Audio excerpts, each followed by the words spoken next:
Hi, this is Jim Gibson, and this is the third in our series in telecommunications. Today we're going to talk about phone systems. Let's start first with the PBX. The other videotape, the earlier videotape, we're talking about a house, and we're talking about going up to a telephone pole and going to the CO. Well, that was kind of a basic understanding of how the system works, things like that. Well, most people who are watching these series is probably more interested in business applications when it comes to telephone systems than how it works at their house. So let's start with a PBX. Now, PBX stands for Private Branch Exchange. And we're going to start looking at that, what it can do, what it does, what it looks like. And we're going to use logical drawings on that. A PBX is a system that sits between the phone company, all the phone company lines come into it, and then all the extensions come off it. And years ago, when they first started using PBXs, it was because if you use one line for each extension or each person's desk, it did not become cost effective. You would have to call out. So let's take a look at that. Let's say we got a phone here, and a phone here, and they're all going straight back to the phone company's CO, member central office. So if extension 1 wanted to call extension 2 or extension 3, they would have to go completely back to the phone company and then go to extension 2. Now, it also presented another problem. Someone calls in, let's say, to the main number, and they're calling into extension 1, like this. And then someone else calls the next number, what they call in Hunt. Are they going to get a busy signal?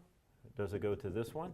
This guy answers, or this person answers, and then has to transfer back to here when they're off the phone, or transfer down to here. It becomes a difficulty. It's also the most expensive way to put a phone system together. Now, there's a similar type of phone system that I don't know if it's still out there anymore, but it's called Centrex, and the phone company back here acts like a PBX, and these are like extensions. I haven't seen one in years. I don't know if they're still active. Most people today, what they will do is they will hook up their phones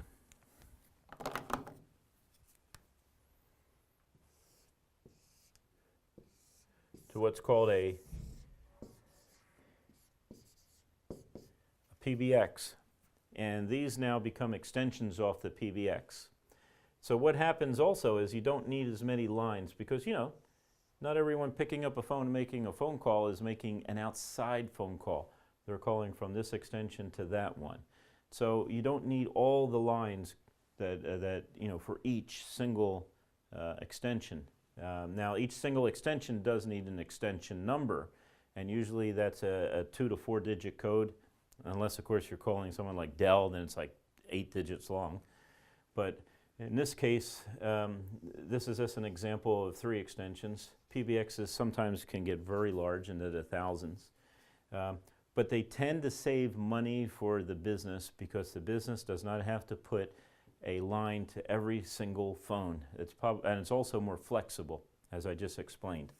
So this is how this is what a PBX does in between. Now, some people say, well, how do I know how many lines I need for my phone system? If you're thinking about buying a phone system or you're installing a phone system, how do I know how many lines that I need? Well, if it's a large phone system like 1,000 extensions, there's actually a mathematical equation that you can actually do on paper, and you'll know exactly how many incoming lines to the PBX will support how many extensions on the other side. It's called Erlanger's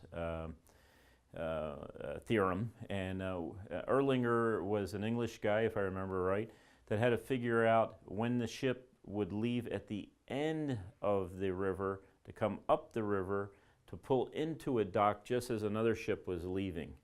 Well, that mathematical equation works perfect for phone calls also. So for years, especially years ago when phone lines were fairly expensive, not as expensive today as they used to be.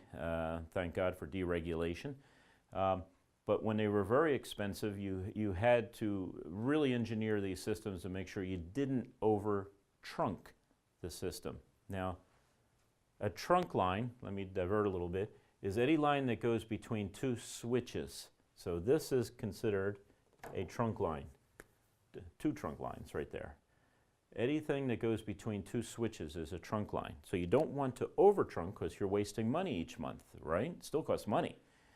So if you have a large system, you use a mathematical equation called Erlanger's theorem. But most people don't have 1,000, 2,000 phone system. In fact, most of the systems, business systems out there today are under 50 phones. I think 90% of them are under 50 phones. So how do you equate this? Well, there's kind of a rule of thumb. You know, if you're phone heavy, you're going to want to put more lines in. So let's say if you're a law firm and the phones are always ringing and everything else, well, what you want to do is you want to probably trunk around 60%. 60%. But if you're a company that has a warehouse and there's phones in the warehouse, you're probably looking at 40%. You're rarely ever looking at 100% trunking. That would mean the same amount of lines coming from the phone company equals the same amount of lines that are out there as extensions. And the reason why is that's, first of all, it's a waste of money. It's a big waste of money. And the only time you 100%, or heck, even then you don't even 100%, but any time you get close to 100% is when you have those big call centers. You know, you call QVC, they're really heavy trunked. You know, you call for help at different companies and you get a little greeting. It says, "Thank you for calling XYZ company. All our agents are busy right now. Please stay on the line and the next available agent will be able to help you." Well, that's a special device that's part of a PBX called an automatic call distributor. And the ACD handles all the calls. When you have a call center like that, and a call center is not only that, but it's people who are dedicated just to answer phone calls. That's all they do is answer phone calls all day. Then you're getting close to 100% trunking, 90 to 100% trunking. But if you hit 100% trunking, you most likely have misconfigured your phone system. Now, I know some of you is watching this are going to say, but ours is configured 100% and we need 100% trunking. Okay, you can be the exception. But the majority of people don't need 100% trunking. 60% trunking is considered high. 40% is considered, anything less than 40% is considered small. So think of your mix. What type of person sits at a desk typing all day? Does he or she answer the phone a lot? Is it a phone intense location? Don't know. We don't have a lot of lines, but we have a lot of extensions because we don't get a lot of phone calls because our customers order online. So the only time we hear from our customers is if they have a customer service question. So the phones don't ring all day here, but in your office maybe they do. Now, a way to determine that you don't have enough phone lines, trunk lines, going into your PBX is the way to determine that is, you know, if you have complaints, people are saying, boy, I'm getting busy signals. Well, that means that you don't have enough lines. Or maybe your system's not big enough.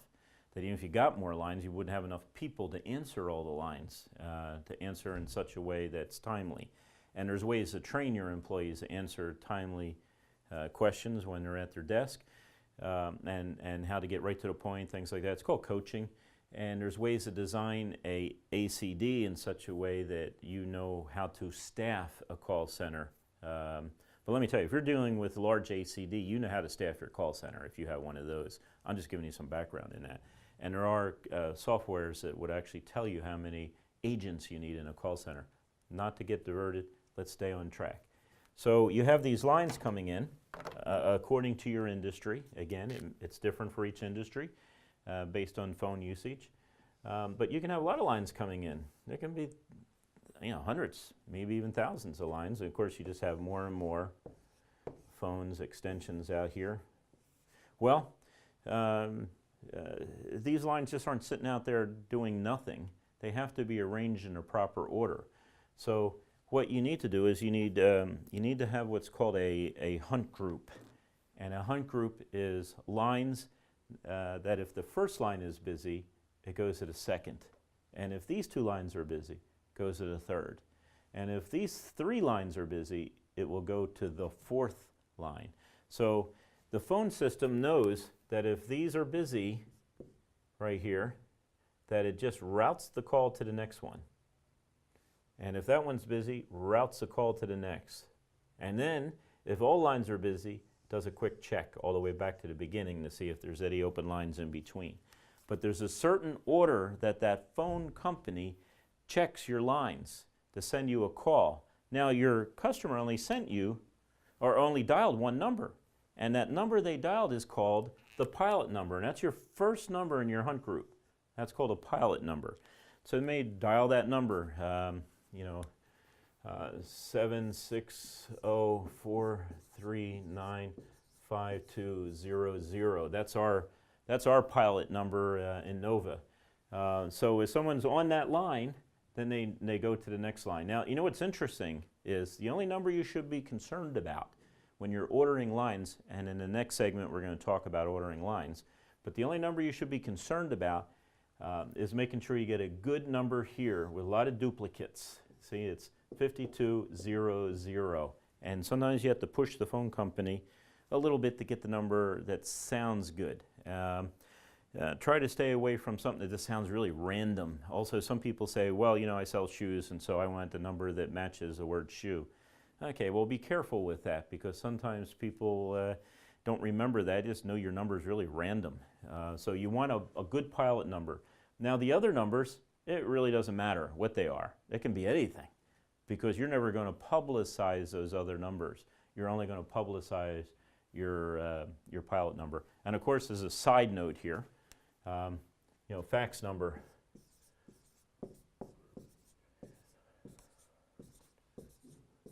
That's a fax number. Notice it looks similar, and it has a lot of duplicates in it. So that's what you want. You want to order your fax number at the same time that you order your pilot number, and you want the duplicates, and you want it to kind of match. You don't want a number like this,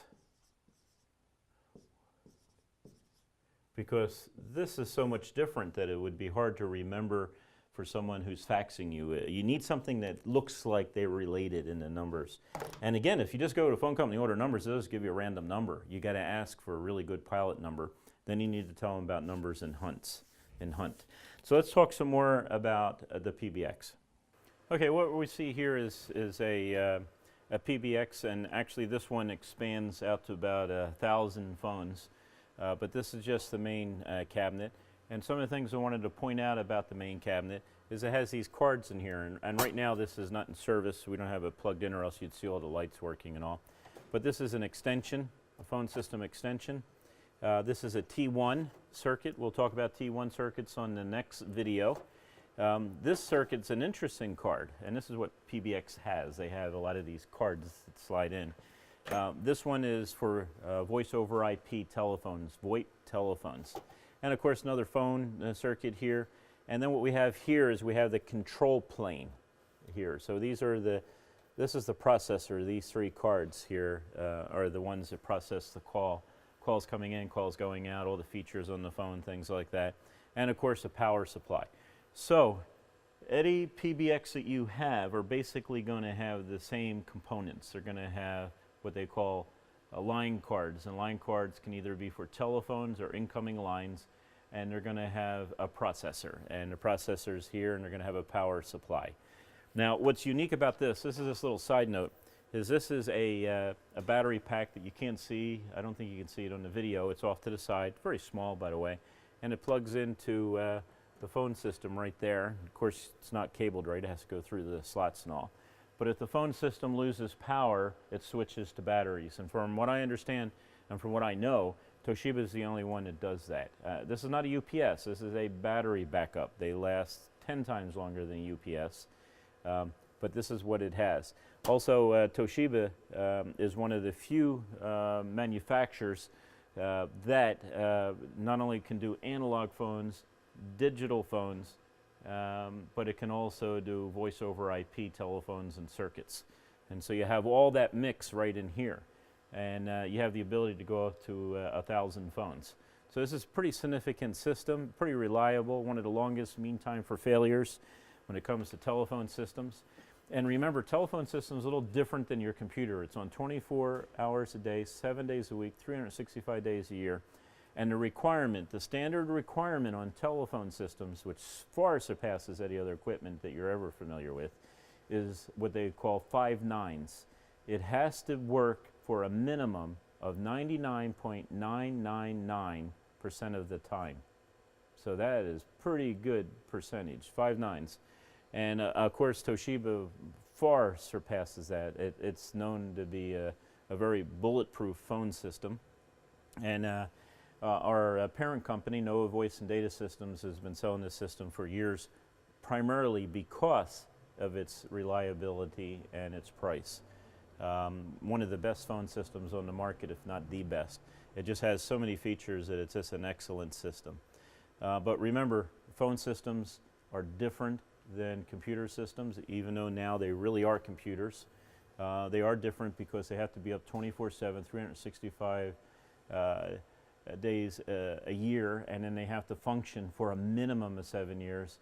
Toshiba can function for, I've seen well over 20 years and never be serviced or turned off.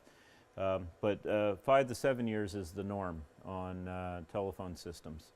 And of course, in the back of this, you're also going to have obviously, you're going to have a back plane back here that everything slides into, all the cards slide into. So it's very modular, very good system. Even though this is an older system, this is excellent system. It would work for many, many more years if we had it turned on and actually using it now. But right now, it's on the backboard for training purposes. So that is a PBX. That's what the cards do. That's what the system does. And again, we're talking about, at this point, digital PBX. In our next couple of videos, we're going to be talking about VoIP and the difference between VoIP and digital. And you get a feel for what will fit your business best, or at least you get the theories behind the digital, then you know how to apply them to VoIP. But the next system is called a key system. And a key system is a lot like a PBX, except, in fact, in some cases, it looks exactly like a PBX. And it's called a key system. And remember, the triangles with the half circle over top is a symbol for telephones.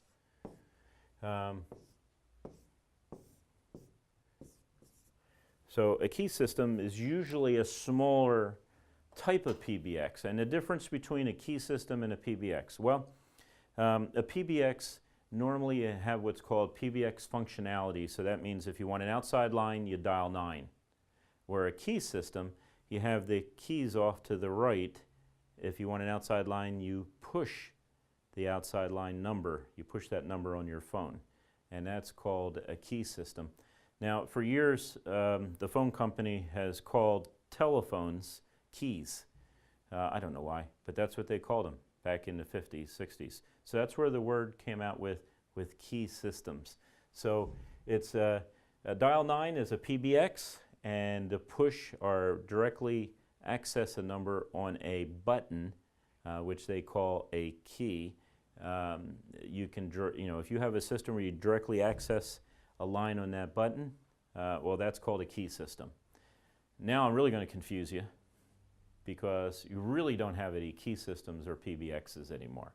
What you have is a form called a hybrid system, that it's really a computer. So you can program it like a PBX, dial 9 to get out, things like that, push a button to get another extension, and it has thousands of features that you could possibly do, because it's it's really a computer system in the brain. So why do we talk about key system and PBX? Because of the functionality. Some companies like PBX functionality, other people like key system functionality. They like to be able to see the lines lit. They like to be able to touch those lines if they want to use one to dial out, where other people like just to dial 9 and get any open line so they can dial out. So that's the difference between a key system and a PBX, and why it really doesn't apply anymore, but the reason why you need to know. Again, this is Jim. Thank you for watching. Please subscribe. It really encourages me when I see the subscribers on there, and I know you're watching. And I always feel honored that you're watching. Not only please subscribe, but also follow us on Facebook. And if you got any comments, would you please add it in the comment section if you'd like me to speak on something else, or you didn't understand something, you want me to make it clear, or another subject you'd like me to speak on, please add in that comment section. The next video we're going to talk about different lines, such as the ISDN line, the T1 line, a analog CO line. We're going to talk about voice over IP and why that's different, and where you're going to get your savings from, and things like that. But that's the next video. Thank you for watching.